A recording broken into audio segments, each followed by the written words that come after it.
Hi friends, welcome to Living a Rainbow. This is your Srini Pipu from Coorg. ನಾನಿವತ್ತು ತಂಗಿ ಮನೆಗೆ ಹೋಗಿದ್ದೆ. ಅವ್ರ ಮಾವ ಅಂತೂ ತುಂಬ ಚೆನ್ನಾಗಿ ಅಡುಗೆ ಮಾಡ್ತಾರೆ. ಅದರಲ್ಲೂ ಗೀ ರೈಸ್ ಅಂತೂ ಸಖತ್ತಾಗಿ ಮಾಡ್ತಾರೆ. ಬನ್ನಿ ಫ್ರೆಂಡ್ಸ್, ನೋಡ್ಕೊಬರೋಣ ಹೇಗೆ ಮಾಡಿದ್ರು ಅಂತೇಳಿ. 5 kg Thalassery biryani rice. Next 1 litre pure ತೆಂಗಿನೆಣ್ಣೆ. ನೀವು ತೆಂಗಿನೆಣ್ಣೆಯಲ್ಲಿ ಮಾಡದಾ? ನಾವು ತೆಂಗಿನೆಣ್ಣೆಯಲ್ಲೇ ಮಾಡೋದು. ಅದೇನಕ್ಕೆ? ಯಾಕೆಂತ ಹೇಳಿದರೆ ನಮಗೆ ಹೆಚ್ಚಿನಾಂಶ ಎಲ್ಲರಿಗೂ ಖುಷಿ ಅದೇ ತೆಂಗಿನೆಣ್ಣೆ. ತೆಂಗಿನೆಣ್ಣೆ ಅದೊಂಥರ ಟೇಸ್ಟ್ ಚೆನ್ನಾಗಿರುತ್ತಲ್ಲ ಅಂಕಲ್? ಓಕೆ. ಪ್ಲಸ್ ಅದಕ್ಕೆ ನೆಕ್ಸ್ಟ್ ಸೇರಿಸುವಂಥದ್ದು ಹಸುವಿನ ತುಪ್ಪ ಅರ್ಧ kg. ಓಕೆ. ಹಸುವಿನ ತುಪ್ಪ ಅರ್ಧ kg, ನಂದಿನಿ ಘೀ. ಓಕೆ. ಆಮೇಲೆ ಒಂದು 2.5 kg ಅಷ್ಟು ಈರುಳ್ಳಿಯನ್ನು ಕಟ್ ಮಾಡಿದ್ದು. ಆಮೇಲೆ ಜಿಂಜರ್ ಪೇಸ್ಟು, ಗಾರ್ಲಿಕ್ ಪೇಸ್ಟ್ ಅವಶ್ಯಕತೆ ತಕ್ಕಂತೆ. ಆಮೇಲೆ ಸ್ಪ್ರಿಂಗ್ ಆನಿಯನ್, ಕರಿ ಲೀವ್ಸ್, ಕೊತ್ತಂಬರಿ ಸೊಪ್ಪು. ಆಮೇಲೆ ಬಿರಿಯಾನಿ ಲೀವ್ಸ್ ಇದೆ ನಮ್ಮಲ್ಲಿ ಸ್ಪೆಷಲ್ ಆಗಿರುವಂತ ಬಿರಿಯಾನಿ ಲೀವ್ಸ್ ಕೂಡ ತುಪ್ಪದ ಅನ್ನಕ್ಕೆಲ್ಲ ನಾವು ಸೇರಿಸ್ತಾ ಇದ್ದೀವಿ. ಬಿರಿಯಾನಿ ಲೀವ್ಸ್ ಒಳ್ಳೆ ಒಂದು ಸ್ಮೆಲ್ ಬರುತ್ತೆ. ಅದು ಒಳ್ಳೆ ಗಮನ ಇರುತ್ತೆ. ಮತ್ತೆ ಕರಿ ಲೀವ್ಸ್ ಮತ್ತೆ ಇದೆಂತ ಅಂಕಲ್? ಅದು ಇದು ಕೆಳಗಡೆ ಇರೋ ಲೀವ್ಸ್ ಎಂತ? ಇದು ಕೂಡ ಗೀ ರೈಸಿಗೆ ಹಾಕುವಂತ ಒಂದು ಒಳ್ಳೆ ಫ್ಲೇವರ್ ಕೊಡುವಂತ ಅದು ಚಕ್ಕೆ ಲೀವ್ಸ್. ಅದು ಚಕ್ಕೆದ? Okay okay okay. ಅದು ಯೂಸ್ ಮಾಡ್ತೀವಿ. ಮತ್ತೆ ಪಟ್ಟ ಲವಂಗ ಅವಶ್ಯಕತೆ ತಕ್ಕಂತೆ, ಗಾರ್ಲಿಕ್ ಜಿಂಜರ್ ಪೇಸ್ಟ್ ಅವಶ್ಯಕತೆ ತಕ್ಕಂತೆ. ಆಮೇಲೆ ಕರಿ ಲೀವ್ಸು, ಪುದೀನಾ ಲೀವ್ಸ್, ಮತ್ತೆ ಸ್ಪ್ರಿಂಗ್ ಆನಿಯನ್, ಮತ್ತೆ ಸಾಲ್ಟ್. ಓಕೆ. ಮತ್ತೆ ಸ್ಕ್ರೇಪ್ಡ್ ಕ್ಯಾರೆಟ್. ಓಕೆ. ಇಷ್ಟು ನಾವು ಈ ಇಂಗ್ರೀಡಿಯೆಂಟ್ ಇದಕ್ಕೋಸ್ಕರ ಯೂಸ್ ಮಾಡುವಂತಹದ್ದು. Okay uncle.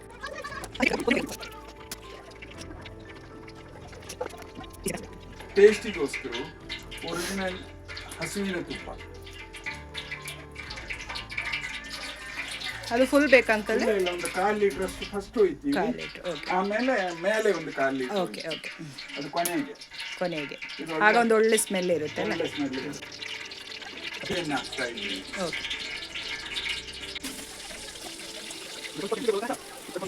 ಗೋಲ್ಡನ್ ಕಲರ್ಗೆ ಬರೋ ತನಕ ಇದನ್ನು ಬಿಸಿ ಮಾಡ್ತೇವೆ, ರೋಸ್ಟ್ ಮಾಡ್ತೇವೆ. ಅವಶ್ಯಕತೆ ತಕ್ಕಂತೆ ಪಟ್ಟ ಮತ್ತು ಲವಂಗ,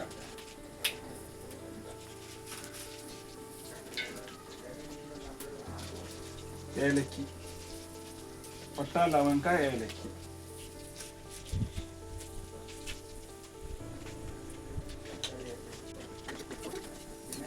ಜಿಂಜರ್ ಗಾರ್ಲಿಕ್ ಪೇಸ್ಟ್. ಓಕೆ. ಎಲ್ಲ ಒಂದು ಕಣ್ಣಳುತ್ತೆ ಅಲ್ಲ ಅಂಕಲ್ ನಿಮಗೆ? ಹೌದೌದು. ಅದು ನಮ್ಮ 5 kg ಇಷ್ಟು ಒಂದು ಕೈ ಅಳತೆ. ಹೌದು. ಗ್ರಾಮ್ಸ್ ಅಂತಿಲ್ಲ, ಒಬ್ಬೊಬ್ಬರದ್ದು ಟೇಸ್ಟಿಗೆ ತಕ್ಕಂತೆ. ಅದೇ ಈಗ ನಿಮಗೆ ಮಾಡಿ ಒಳ್ಳೆ ಅಭ್ಯಾಸ ಉಂಟಲ್ಲ, ನಮಗೆ ಒಂದು ಕೈ ಅಳತೆ ಇರುತ್ತೆ, ಅಷ್ಟು ನಾವು ಹಾಕೊಳ್ತೀವಿ. ಇದು ಹಾಕಿದ ಮೇಲೆ ಆವಾಗ ಸೌಟ ಹಾಕೋದಾದ್ರೆ ಅಡಿ ಹಿಡಿಯುತ್ತೆ. ಓಕೆ. ತುಂಬಾ ಟೇಸ್ಟ್ ಆಗಿದೆ. ನಾವು ಯಾವಾಗಲೂ ಗ್ಯಾಸಲ್ಲಿ ಮಾಡಿ ಅಭ್ಯಾಸ ಈಗ ಅದಕ್ಕಿಂತ ಚೆನ್ನಾಗಿ ಒಳ್ಳೆ ಟೇಸ್ಟ್ ಇರುತ್ತೆ. ಹೌದು. ಇದೇ ಅಲ್ಲ ನಿಮ್ಮ ಸೀಕ್ರೆಟ್? ನಿಮ್ಮ ಕೈ ರುಚಿಯ ಸೀಕ್ರೆಟ್. ಆಮೇಲೆ ನಾವು ಸ್ಪ್ರಿಂಗ್ ಆನಿಯನ್ ಹಾಕ್ತೀವಿ. ಓಕೆ. ಅದೊಂದು ಫ್ಲೇವರಿಗೋಸ್ಕರ ಮತ್ತೆ ಸ್ಪೆಷಲ್ ಟೇಸ್ಟ್ ಆಗಿರುತ್ತೆ. ಈರುಳ್ಳಿ ಹಾಕಿದ ಮೇಲೆ ಪಟ್ಟ ಲವಂಗ ಹಾಕಿದ್ದೀವಿ. ಆಮೇಲೆ ಸ್ಪ್ರಿಂಗ್ ಆನಿಯನ್ ಹಾಕಿದ್ದೀವಿ. ಕ್ಯಾರೆಟ್, ಜಿಂಜರ್ ಗಾರ್ಲಿಕ್ ಪೇಸ್ಟ್ ಹಾಕಿದ್ದೀವಿ. Carrot okay. ಅದು ಈಗಲೇ ಹಾಕೋದಲ್ಲ ಅಂಕಲ್? ಈಗಲೇ ಹಾಕಿದ್ರೇನೆ ಬೇಯುತ್ತೆ ಚಂದ. ಓಕೆ. ಒಬ್ರೊಬ್ರು ಲಾಸ್ಟಿಗೆ ಹಾಕ್ತಾರೆ. ಹೌದೌದು.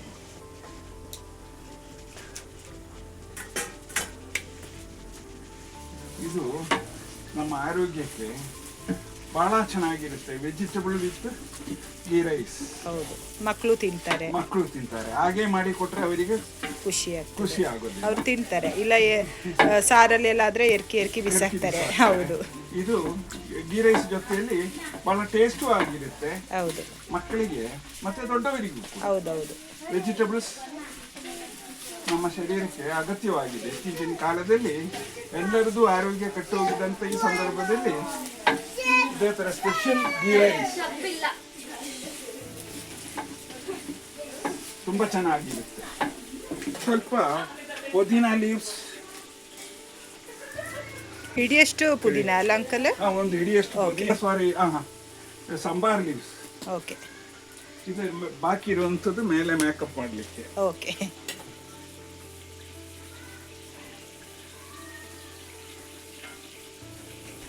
ಬಿರಿಯಾನಿ ಲೀವ್ ಟೇಸ್ಟಿಗಂತೆ, ಚಕ್ಕೆ ಲೀವ್ಸ್, ಚಕ್ಕೆ ಲೀವ್ಸ್, ಓಕೆ, ಸ್ವಲ್ಪ ಕರಿ ಲೀವ್ಸ್. ಕರಿ ಲೀವ್ಸ್ ಇದೆಲ್ಲರೂ ಯೂಸ್ ಮಾಡಲ್ಲ, ಓಕೆ, ಬಟ್ ನಾವು ಯೂಸ್ ಮಾಡ್ತೀವಿ. ಅದೇ ಇದೇ ನಿಮ್ಮ ಕೈಗುಣ, ನಿಮ್ಮ Special. ಸ್ಪೆಷಲ್ ಗೀ ರೈಸ್ ಟೇಸ್ಟ್ದೊಂದು ಸೀಕ್ರೆಟ್ಸ್ ಇದೆಲ್ಲ. ಹಾಂ, ನಾವೆಲ್ಲ ಗೀ ರೈಸ್ ಮಾಡ್ಬೇಕಾದ್ರೆ ಇದೆಲ್ಲ ಆಗ್ತಾ ಇರಲಿಲ್ಲ, ಇನ್ನು ಮುಂದೆ ಆಗ್ತೀವಿ. ಇದು ತುಂಬ ಚೆನ್ನಾಗಿರುತ್ತೆ, ಒಳ್ಳೆ ಫ್ಲೇವರ್ ಆಗಿರುತ್ತೆ, ಟೇಸ್ಟಿ ಆಗಿರುತ್ತೆ.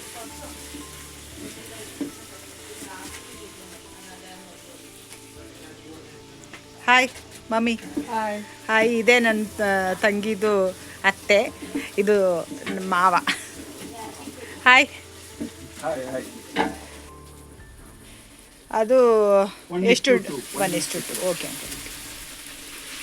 1:2 ಇಂದ ಸ್ವಲ್ಪ ಕಡಿಮೆ ಮಾಡ್ಬೋದು. ಓಕೆ. ಇದೀಗ ಜಾಸ್ತಿ ಇರೋದಕ್ಕೆ ಸ್ವಲ್ಪ ಕಡಿಮೆ ಮಾಡಿದ್ರೆ ಒಳ್ಳೇದಾ? ಹೌದೌದು. ಓಕೆ.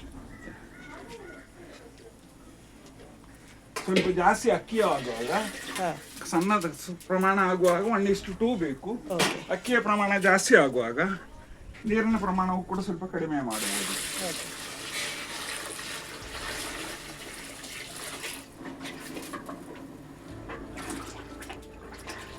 ಹಾಯ್ ಸಿನಿಯಕ್ಕ. ಹಾಯ್, ಇದು ನಮ್ಮ ಅಕ್ಕ. ಹಾಂ, ಸಾಲ್ಟ್ ಅವಶ್ಯಕ ತಕ್ಕಂತೆ. ಓಕೆ.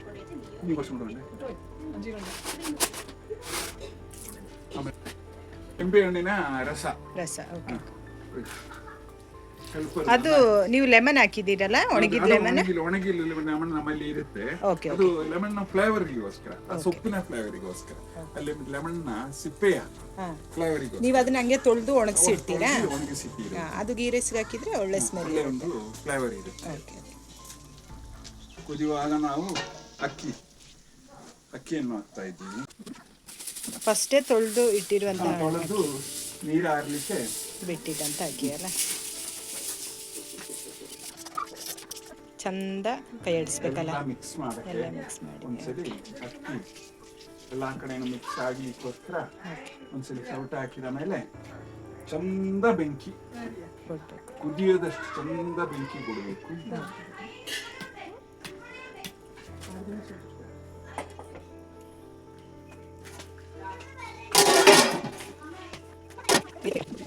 ಬೆಂಕಿಯನ್ನು ಅಡಿಯಲ್ಲಿರುವಂಥ ಉರಿಯುವಂಥ ಬೆಂಕಿ ಎಲ್ಲ ತೆಗೆದು ಬೆಂಕಿ ಕಂಡೆಯನ್ನು ಮಾತ್ರ ಉಳಿಸಿ, ಯಾಕೆ ಅಕ್ಕಿ ಚೆನ್ನಾಗಿ ಬೆಂಕಿ ಬೆಂಕಿ ಕಂಡೆಯನ್ನು ಮಾತ್ರ ಉಳಿಸಿ ದಮ್ಮಿಗೆ ಬಿಡಬೇಕು. ಬರೀ ಕೆಂಡ ಮಾತ್ರ ಇರಬೇಕಲ್ಲ? ಕೆಂಡ ಮಾತ್ರ. ಓಕೆ. ಈಗ ಅದು ನೀರೆಲ್ಲ ಇದಾಗುತ್ತೆ ಅಂಕಲ್? ಅದು ಓಕೆ. ಅದು ಬೆಂಕಿ ಕಂಡದಲ್ಲಿ ಎಲ್ಲ ಬತ್ತಿ ಕ್ಲೀನ್ ಆಗಿ. ಕೊತ್ತಂಬರಿ ಸೊಪ್ಪು ಅಲ್ಲ ಅಂಕಲ್? ಕೊತ್ತಂಬರಿ ಸೊಪ್ಪು. Okay, okay.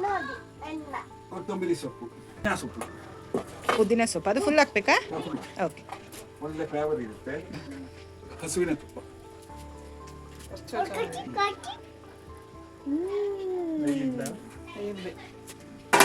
ಇನ್ನು ಅದನ್ನ ಕ್ಲೋಸ್ ಮಾಡಿ ಇಡಬೇಕಲ್ಲ? ಇಡ್ಬೇಕು ಹಿಂಗೆ ಇನ್ನೊಂದು 5 ನಿಮಿಷ. Okay, okay. 5 ನಿಮಿಷ ಆದಮೇಲೆ ಆ ರೈಸ್ ಎಲ್ಲ ಫುಲ್ ಬೆಂದಿರುತ್ತೆ. ಓಕೆ. ಈಗ ರೆಡಿ ಆಗಿದೆಯಲ್ಲ? ಆಗಿದೆ. ಕರೆಕ್ಟ್ ನೀರೆಲ್ಲ ಇದಾಗಿದೆಯಲ್ಲ? ಎಲ್ಲ ರೆಡಿ ಆಗಿದೆ, ಬಂದಿದೆ. ಹೇಗಿದೆ ghee rice? Ghee rice super, oilless ಆಗಿದೆ. ಮತ್ತು ಈ ಒಂದು ಇದಕ್ಕೆ ಕಚಂಬರಕ್ಕೆ ತುಂಬ ಚೆನ್ನಾಗಿದೆ ಕಾಂಬಿನೇಷನ್ ಆ್ಯಕ್ಚುಲಿ. ಹೇಗಿದೆಪ್ಪ ghee rice? Super. Ghee rice ಮತ್ತು ತುಂಬ ಚೆನ್ನಾಗಿದೆ ಅಂಕಲ್ ಮಾಡಿದ್ದು ಗೀ ರೈಸ್ ಉಂಟಲ್ಲ ನೋಡಿ, ಒಂಚೂರು ಆಯಿಲ್ ಆಗಿ ಏನಿಲ್ಲ, ಜಾಸ್ತಿ ಆಯಿಲ್ ಏನಾಗಿಲ್ಲ. ಮತ್ತು ಕೊಕೊನಟ್ ಆಯಿಲಲ್ಲಿ ಮಾಡಿದ್ರಿಂದ ತುಂಬ ಒಂಥರ ಫ್ಲೇವರ್ ತುಂಬ ಚೆನ್ನಾಗಿದೆ. ನೀವು ಎಲ್ಲರೂ ಒಂದ್ಸತಿ ಟ್ರೈ. ಈ ವಿಡಿಯೋ ಇಷ್ಟ ಆದರೆ ಎಲ್ಲರೂ ಲೈಕ್ ಮಾಡಿ, ಶೇರ್ ಮಾಡಿ, ಅದೇ ಥರ ಸಬ್ಸ್ಕ್ರೈಬ್ ಮಾಡಿ. Thank you.